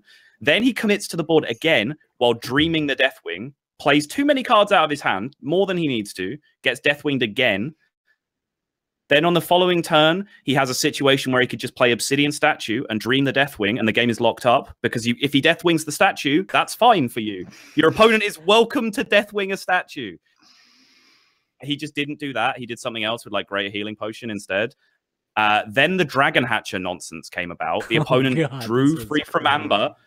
This was the play that was fine. He Psychic Screamed the first. Yeah, he finally drew Psychic Scream to get out of this like shit. I gotta play a minion, Endless and he cycle. Deathwings it, and then he dreams it, and it's like endless cycle. That play was totally fine. And then later on, there ended up being a second Deathwing in the deck, which seemed sketchy to me at the time. So I'm counting that one in the streak as well. So then Free from Amber into Dragon Hatcher happened, and Dragon Hatcher just pulls a Cobalt Scalebane. It doesn't pull a Deathwing. Yeah. Professor Oak has Dragonfire Potion in his hand, doesn't kill the Dragon Hatcher, just leaves it there, and then it would also have hit the Ascendant as well, right? Oh, there was 2 other minions Ascendant with was that, on the board. that Yeah, Dragon yeah. Hatcher that he would have killed. So and then he just doesn't Dragonfire, and then it just pulls a Deathwing out of his deck. no. And then What was even worse about not Dragonfire is he played his last statue against it too. Yes. And that was exactly. the big mistake. That was like, and that was the only way you could kill Deathwing. I will say, after watching specifically like that series of events, I do enjoy when things like that happen. Oh, of course. And not for like not for like evil reasons, but it just the events basically started off with one misplay, right? Which was not playing around the Nether Spite. That was what I will call the misplay. Then the rest of the turns that got progressively worse was just you as a player being in a high pressure scenario and something just went wrong.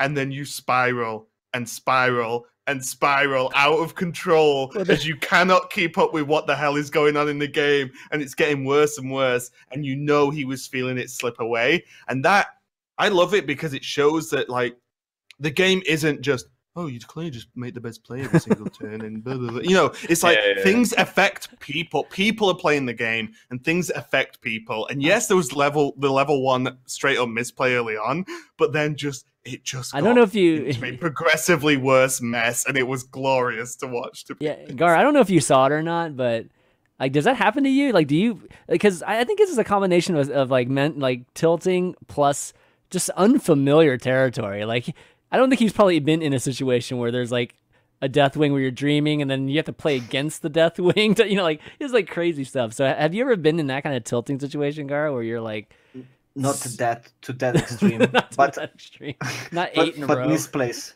Tilting definitely on ladder, especially. Like you can just get high rolled on ladder. There's like these, but... KLSF double shadow step, and if you face that 3 times in a row, it's so hard to not tilt.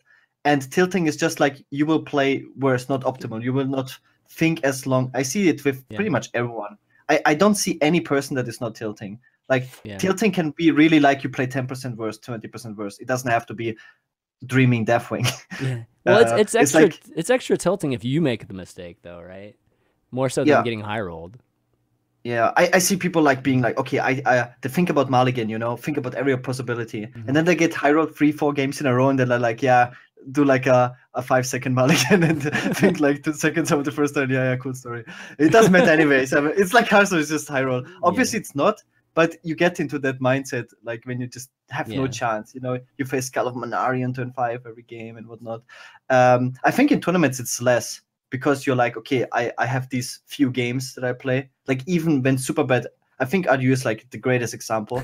Like he's playing. No, he's one of the best tournament players in the world. And he gets screwed. But he's so known to be like super salty and tilting on stream, right? But in tournaments, like no bad RNG affects him. And I think this is he like gets a lot of bad RNG too.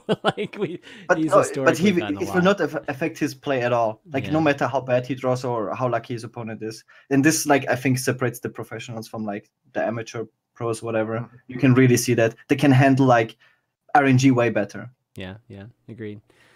Okay, well, why don't we move on? We don't have too much time left, but I definitely want to get to another, I guess, an event, I guess you could say, that Hearthstone is doing again, and it's actually particularly close to one of the cast members here's heart, given that Sottle was discovered by this event, which is So You Think You Can Cast.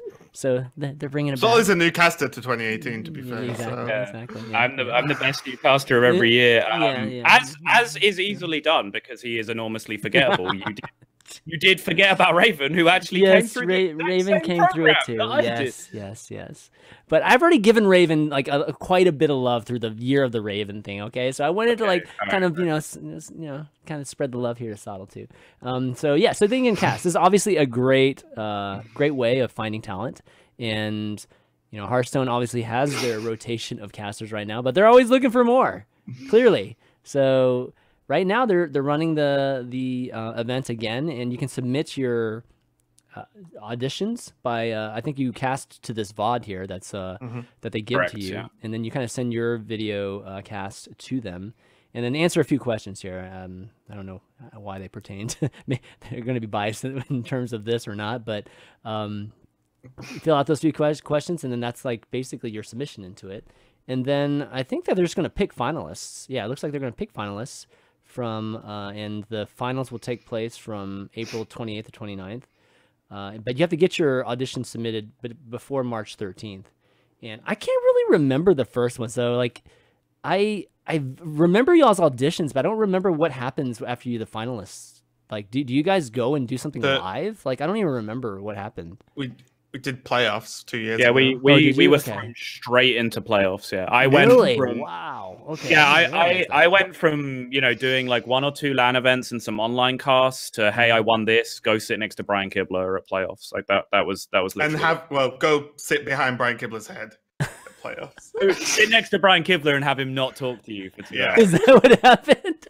Oh Kibler was in the middle, Oh my and God, imagine wow. Sottle's here, and Kibler was like this for the whole thing, talking to Frodeno. Oh, it's 3 of you Glorious, guys. glorious. Oh, Yeah, okay. yeah. The old triple cast days. Oh damn. Also, That's just want to note, it's nice of them to use a picture there where I'm standing on my tiptoes. That's much appreciated. making me look taller than I am. Thanks, thank He you. does it all the time, guys. Mhm. I like how there's shadows like in between the two of you guys. That's so weird. This looks like Raven is like. finally? I mean, you could have photoshopped that. separate though, Sottle and better Raven. there, guys. Yeah, yeah. So a 4-man cast. I don't remember the last time we had a 4-man cast. That's Seat story. Seat story. Yeah, okay. Seat story. That's true. Not like an environment like that. Yeah, Anyways, yeah. Obviously this is a great event. Thoughts on this? Like, should we be doing this every year, or just to maybe give some, or at least widen the casting pool? We have a lot of casters in Hearthstone, I think, just worldwide. But obviously you guys are the varsity team, basically, and then there's like another tier, then there's another tier type of thing. But overall, do you guys think the talent pool for casters is very shallow right now? I do. Yes. It's a matter of there just being like a ton of events. Honestly, like this year, obviously we've got playoffs, we've got HGG, which is going to kick off again at some point, and then there's all the tour stops, which are now. This is going to be very hard to do to not like come out arrogant, but like the HCT tour stops, now that they're like HCT events and in a way Blizzard sanctioned events, they require like a standard of quality, right? In terms of the professional casters that you hire to then be the faces of your event. So a lot of people who are kind of casual casters out there right now who can do online events or whatever, like a HCT sanctioned Blizzard tour stop event is like a whole different animal. So it's not necessarily that like there aren't enough people that can cast. There's some excellent casters out there. It's just the pool of people who have like been through the Blizzard process and have been polished and refined by a bunch of actual Blizzard events is very narrow. There aren't that many people that have done like the biggest events. So stuff like this is just more opportunity to like get people into that Blizzard ecosystem and help some of the the casters that are up and comers really turn into like full polished broadcasters, which I think will be like fantastic moving forward. And I think the big thing as well is that a lot of either lesser experience or I'll call them amateur casters, not like full-time career casters. I was deliberately trying to avoid that word, amateur. Like, well, to me, it's not even a bad word. It's not saying anyone's. It's just saying not full-time. Not full-time professional. Is that a lot of casts previous to this year? There's been so much online casts, right? Casting from home, online, blah blah blah. All these tour stops pretty much aren't. They're all live events, and that is a different beast to work with. You at a live event, there's stuff like actual, headsets, microphones, there's production, there's stuff to mess with that you probably, a lot of casters haven't done before. So it's that extra level of experience that you can gain by going to all these live events, which I think is the one of, at least in my opinion, the most important steps to improving is actually getting out there and just getting the reps in at actual like live, studio or location events. I think that's super important. So it looks like the finals will be casting the collegiate events for spring, and from what you guys are saying, the winners, do they just immediately start in this training pipeline to become part of the no, okay, because it sounds like that anybody that's doing online ones can still enter it. The only people that can't enter in this contest is you guys. So everybody else can. So I feel like that's like an entry point into possibly getting ready for the rotation or no. I will say a bit of a difference to pre, or at least the edition we went for when we got it, was that you cast in a pair for this. So you effectively need a partner.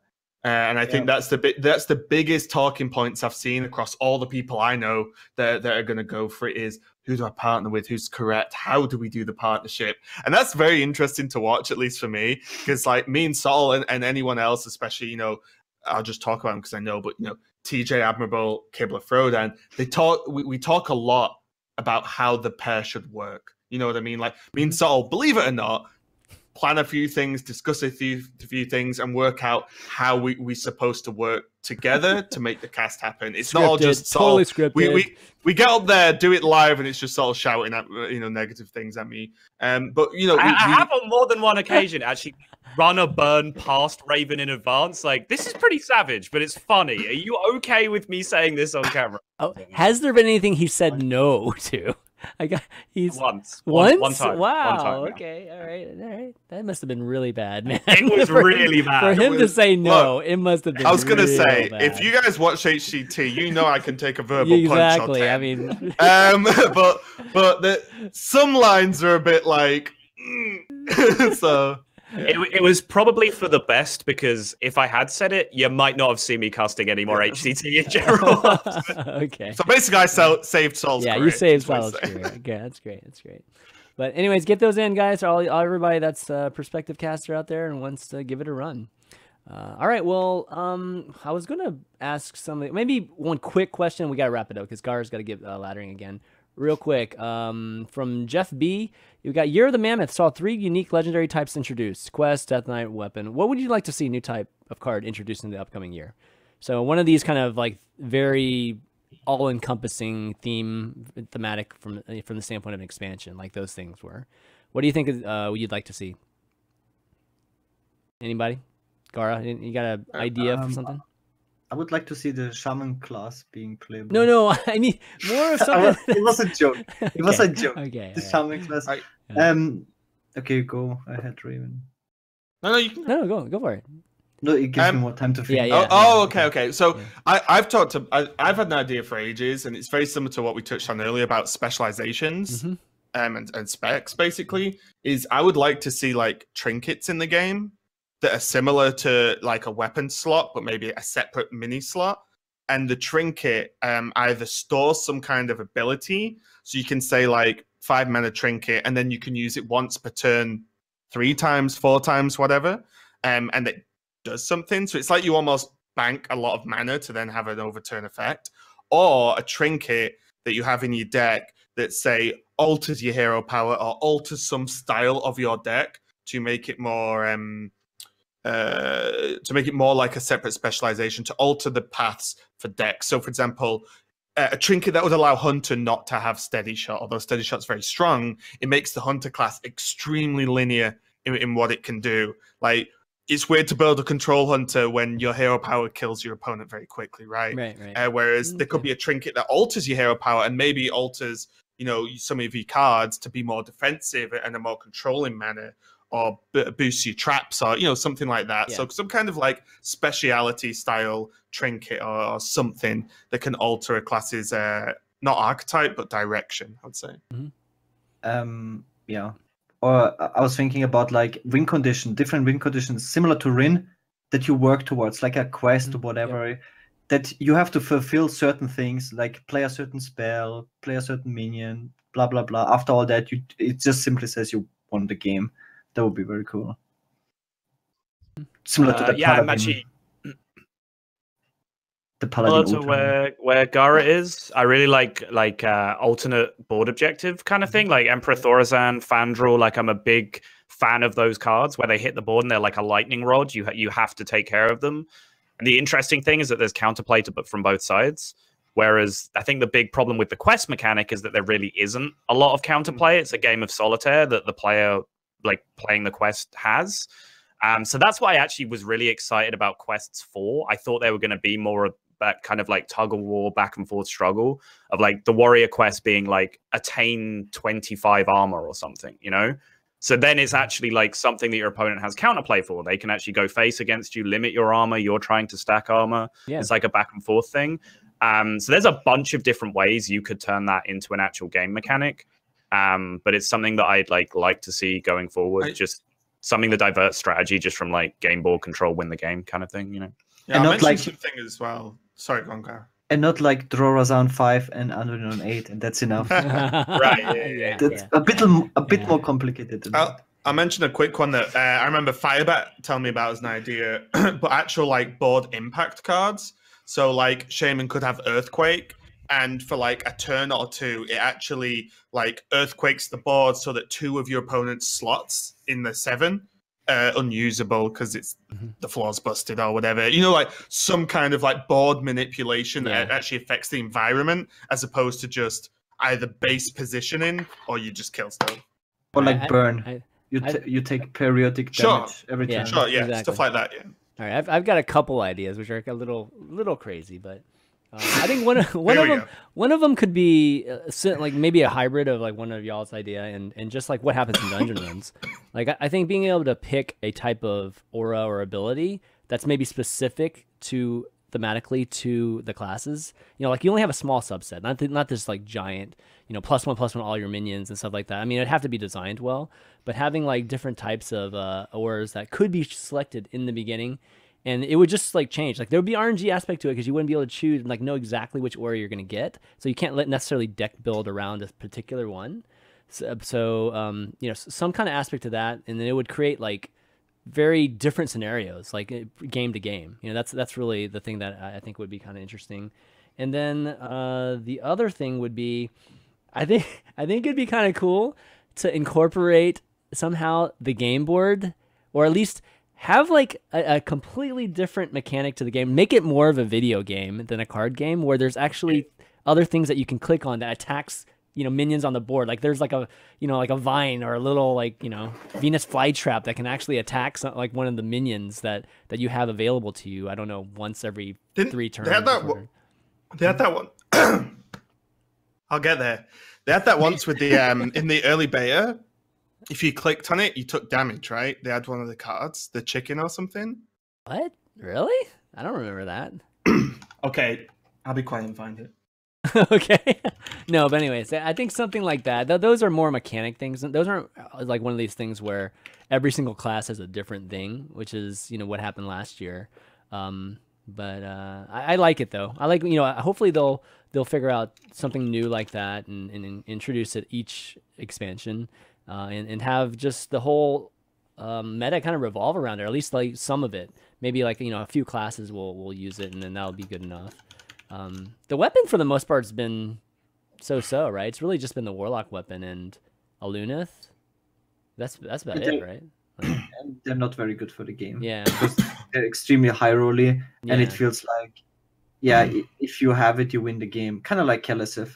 Yeah. I mean, I hope, like, we have individual cards that are just way too powerful, and the game becomes really, like, yes, it's a card game. Everyone keeps bringing up it's normal for a card game to have draw RNG, but in Hearthstone we are getting to a point where we get cards that when you draw this card and you play this card, you win the game because the card is that powerful. We never had such powerful cards. Yes, a Druid could Wild Growth and then Innovate a Yeti, but that didn't win you just the game. It could win you the game, but it took a couple turns. But now, if you play Anunef on 6 and there's no weapon removal, you will lose. Completely Auto agree. Go on, Oh, I'll go go on. on. No, you go. This is important. Auto P.E.K.K.A 4000 was a 1-mana 1/1. Deal 1 damage to any player who mouses over this minion. What the hell? Then there When was the this? the I don't even world- remember this. The world flip. This is where they got the idea for the stupid like top player cards on the Spectate. World Flipper X50. 1-mana 0/3. Flip your opponent's screen upside down. Dude, These were cards super early on in design. when? I don't They remember never any of actually- these cards. They never actually hit the game. Are we They talking were about just- alpha? I We're talking about don't think alpha? they hit beta. They Okay, were in we're alpha. talking about alpha. Like these are the cards like Noxious Nose, man. Like, so Yeah. okay. What was So I, they- hang on, what was I going to say? I agree with Gaara, apart from the point about how we've never had it before. We actually have had it once before, and it was like the worst meta of all time. It was the Boom on 4, Shredder on 4, Boom on 7 meta, right? Because Piloted Shredder and Dr. Boom was so much stronger than any other card in the game that if you had one of those cards, you just kind of lost to the so you just kind of beat the guy that didn't have one of those cards on turn 4 or turn 7. Yeah. And I totally agree that like draw RNG is a core part of a card game, but as soon as you print a card that's like too swingy on the turn that you want to play it, it just accentuates that draw RNG to like the point where the game becomes quite unpleasant to play a lot of the time. So, yeah. All right. Well, thanks for the question, Jeff. And we'll get to some more questions next week, you know, if you did send them in this week, as well as the Mechatours. I know a lot of folks submitted some this past week, and we didn't get a chance to get to it because we had so much other things to talk about. But why don't we kind of wrap up so that Gaara can get back to trying to get that high legend and ladder. And Raven, you want to do some shout outs before we take off? Yeah, just the usual. Check out G2. I stream almost every single day I'm home on twitch.tv RavenHS. Nice. My Twitter's somewhere over there. Right there. Yeah.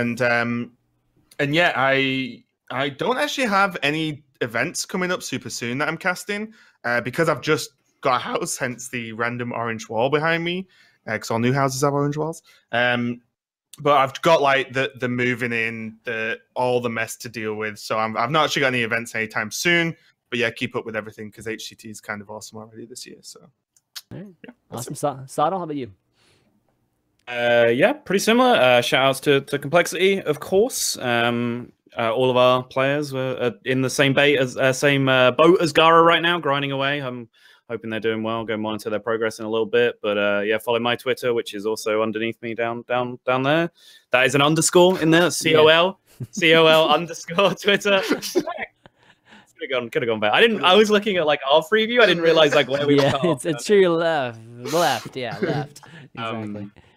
But yeah, it's _COL _Sottle. And then like the next event you can see me casting at will be HCT Bangkok, which is the weekend of like the 16th to the 19th of March. Yeah, a couple of weeks time. So Bangkok. make sure to check that one out. I'm sure it'll be get another awesome event. there, dude. Make sure to get some massages there. Yeah. Oh, yeah.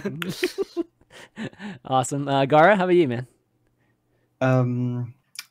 Not much. Shout out to all the viewers as always. Thanks so much for watching and supporting. And a random fun fact: there's around 8.7 million known species on the planet, and Blizzard chose Raven as a as the top caster of the year, as the animal to name this year's rotation. Yeah. Money can go a long ways, Gaara. So either Raven has the best RNG in the entire world, or it's true. It's not random. So Raven, real talk for a second. Have you got your HCT contract through yet? Yes. Oh, you have? Oh, okay. I was going to say it would be pretty BM, right? If they just called it Year of the Raven, you know what? And didn't hire you for the whole year. If that happened, I would genuinely just clap. It'll be the clap after a win of HCT. Just I'll be like, yeah, fair enough. Can't argue with that. Too good. Now wrap things up. Thanks to the three of you guys for doing it. It was a lot of fun today. And I guess my other shout out, I'll give a shout out to the Fireside and Tavern Hero that we're going to be doing in South Florida this weekend, West Palm, just where we always do it at Buffalo Wild Wings. If you guys want to check that out, the link is here for the meetup. Go ahead and sign up there. The Battlefy link and everything's there. Got free tournament, free giveaways, free hot wing challenges and things like that. So just come, just have a good time, and you'll hopefully come to more of these things that we have. And then lastly, HCT Twitch extension. If you guys stream, use our Hearthstone deck tracker extension, Twitch extension, because we bring people from our site to your stream if you're actually playing one of the popular meta decks. So look into that, activate that extension, and your viewers will see decks and get deck codes, hover overs, get some stats too. It's all amazing. But that's going to be it, guys, for Value Town this week. So for Raven, Sottle, Gaara, and myself, ChanManV, we'll see you next week.